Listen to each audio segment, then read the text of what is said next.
अपनी समझ से चला, खुदा मुझे अपनी समझ से चला, अपनी समझ से चला, खुदा मुझे अपनी समझ से चला।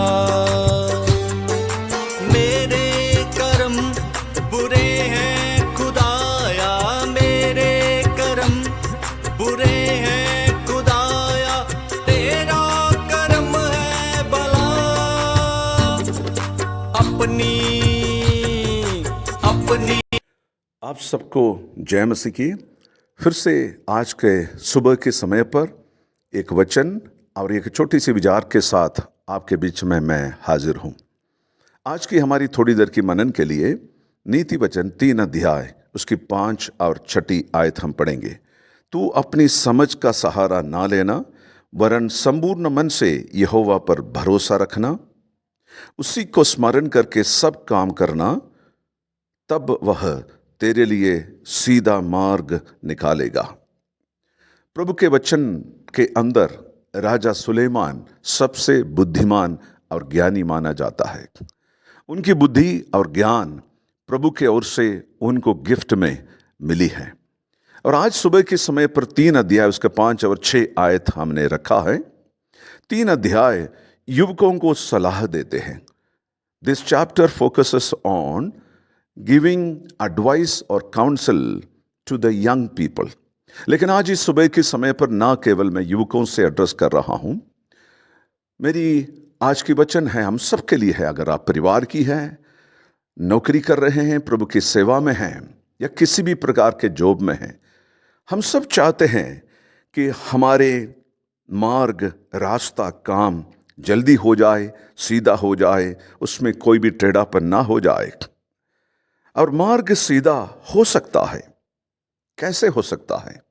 अगर आपको लगता है आज का सुबह के समय पर आपके लक्ष्य तक पहुंचने के लिए मार्ग सीधा नहीं है, टेढ़ी दिख रही है, उबड़ खबड़ दिख रही है, उसके अंदर अड़चने आ रही हैं, आशीष रोक रही है, लक्ष्य तक नहीं पहुंच पा रही है, इस वचन 6 आयत में ऐसे लिखा है, तब यहोवा तुम्हारे लिए मार्ग सीधा करेगा।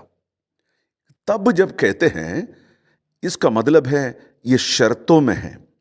प्रभु के हर आशीष शर्तें लागू है। God's blessing is given to his people on conditional basis. आज सुबह के समय पर मार्ग सीधा करने के लिए, अपना रास्ता सीधा होने के लिए हमें क्या करना चाहिए? राजा सुलेमान प्रभु की तरफ से बुद्धि और ज्ञान पाए हुआ व्यक्ति 3 सलाह हमें देते हैं। नंबर 1, अपनी समझ की सहारा ना लेना। मार्ग सीधा होने के लिए, मार्ग जल्दी होने के लिए, लक्ष्य स्थान में पहुंचने के लिए समय पर नंबर 1, अपनी समझ का सहारा नहीं लेना। समझ क्या होता है? विजडम। विजडम दोनों मिलाकर अगर कहे, बुद्धि और ज्ञान। अपनी बुद्धि मतलब अनुभव होता है। अपनी अनुभव का सहारा नहीं लेना, पढ़ाई से मिली हुई ज्ञान की सहारा नहीं लेना। नंबर 1 वो कहता है। ये कहने वाला कौन है? इस दुनिया में सबसे ज्यादा बुद्धि और ज्ञान प्राप्त किया वो व्यक्ति कहता है, यहोवा परमेश्वर आपकी रास्ते को सीधा करेगा, लेकिन सबसे पहले शर्त है अपनी समझ की, अपनी बुद्धि की, अपनी ज्ञान की, अपनी विजडम की, अपनी नॉलेज की सहारा नहीं लेना। और नंबर 2 यहां पर कहते हैं, पूरा मन से प्रभु पर भरोसा रखना है। पूरा मन से यहोवा परमेश्वर के ऊपर अपनी भरोसा रखना है। भरोसा क्या है? It's a trust. भरोसा यह है पूरी तरह से हम विश्वास करते हैं, पूरी तरह से हम सौंप देते हैं। जैसे आपके बच्चे या आप खुद अगर बच्चे हैं, अपनी माँ बाप के साथ, अपनी माँ बाप के हाथ पकड़े हुए अगर बाजार में आप जाते हैं, एयरपोर्ट में जाते हैं, बस अड्डे पर जाते हैं, या आप रेलवे स्टेशन में या रेलवे में जाते हैं, आपको डर नहीं रहता है, क्योंकि आपको पता है आपका हाथ आपके पिता या माता ने पकड़ा है। उसी चीज को कहते हैं भरोसा। पूरी तरह से मन से विश्वास करे कि यहोवा पर मैंने अपनी भरोसा रखा है। तीसरी कंडीशन, शर्त क्या है? प्रभु को याद करके सब काम करना है। प्रभु को स्मरण करके सब काम शुरू करें। कई बार जब आशीषें ज़्यादा मिलती हैं, उस समय पर मैं और आप इंसान होने के नाते हम भूल जाते हैं कि प्रभु को याद करें।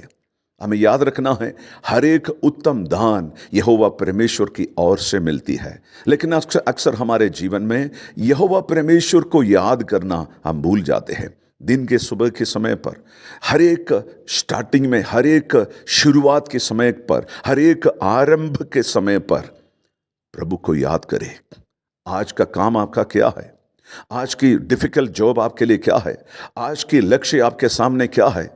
दफ्तर की काम हो सकता है, परिवार के काम हो सकता है, सेवकाई के काम हो सकता है। आपको कठिन लगता होगा, लेकिन स्वर्ग का परमेश्वर की तरफ से वाणी सुनिए।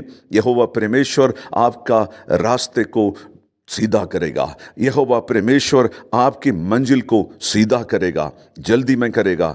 ये अगर मैं और आप ये करेंगे, अपनी समझ का सहारा ना लेते हुए पूरा मन से प्रभु पर भरोसा रखे रहिए और प्रभु को याद करके सब काम करे, तो तू सफल होगा, रास्ता भी सीधा होगा। प्रभु, हम धन्यवाद करते आपके वचन के लिए। वचन के अनुसार अपने आप को स्वीकार करते हुए चलने के लिए मदद करे प्रभु जी। प्रार्थना सुनने के लिए धन्यवाद। यीशु मसीह के नाम से मांगते हैं, आमीन। God bless you all.